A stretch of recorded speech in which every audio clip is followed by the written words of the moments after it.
My daughter was riding her bike the other day, and she fell and kind of skinned up her face pretty bad. We had to go to urgent care. And she's crying, and I'm carrying her. All I can think about is like parents in Gaza. October 7th happened, and I think there was this hope of like, this is just going to be, a couple weeks, a month maybe, and go away, and it didn't go away. And I said October 27th was the day I hit the button to resign.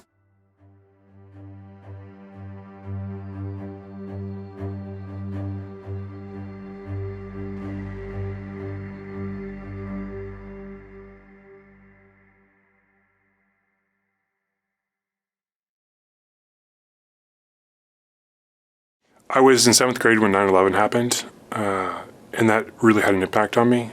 Both my grandfathers served. My one grandfather was a fighter pilot in the Air Force. I grew up next to an Air Force base.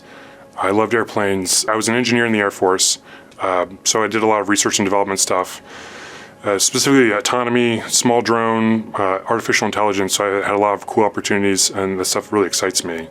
And that opened a door for an exchange where I was actually in Israel for 2 years.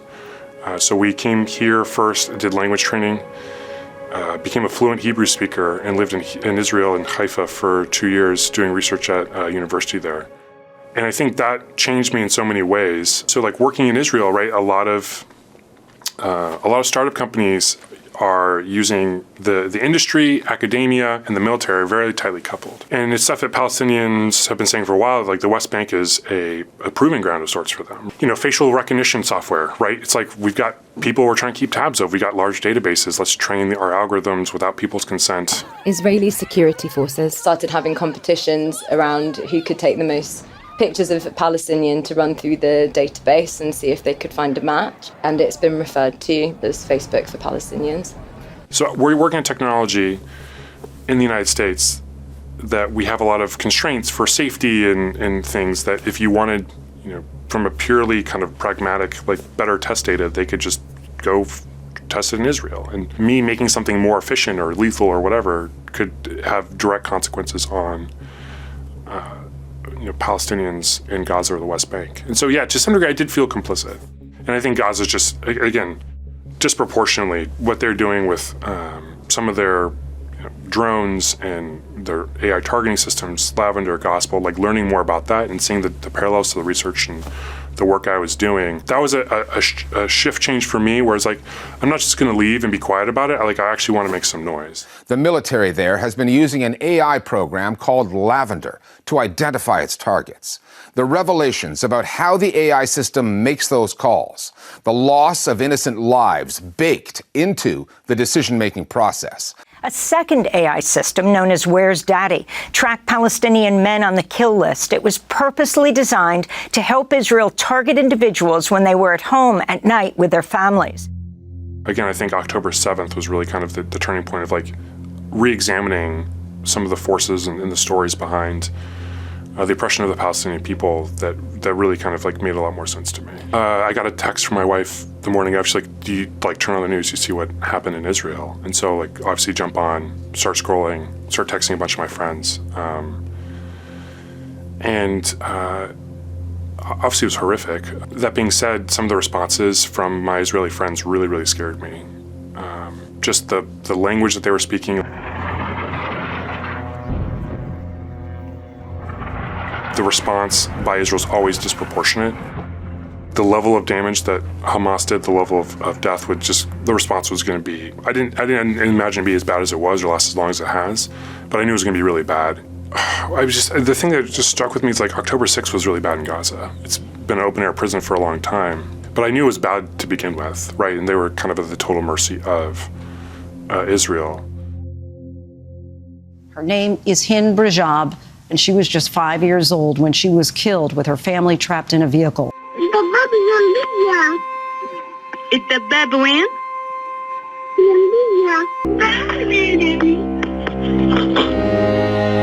It would be 12 days before Hind and the two paramedics' fates were confirmed, when Israeli forces left the area and civil defense workers were finally able to make their way to the site.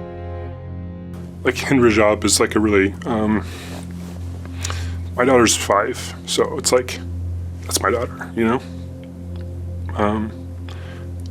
My son he's nonverbal, has some other disabilities. Mohammed, the boy who was killed to death by a dog, like, that's my son.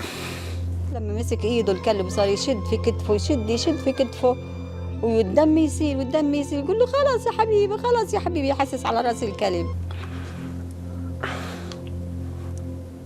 And it's like, I think just the arrogance of the IDF, the people, they're posting this stuff, right? They're flaunting it, honestly.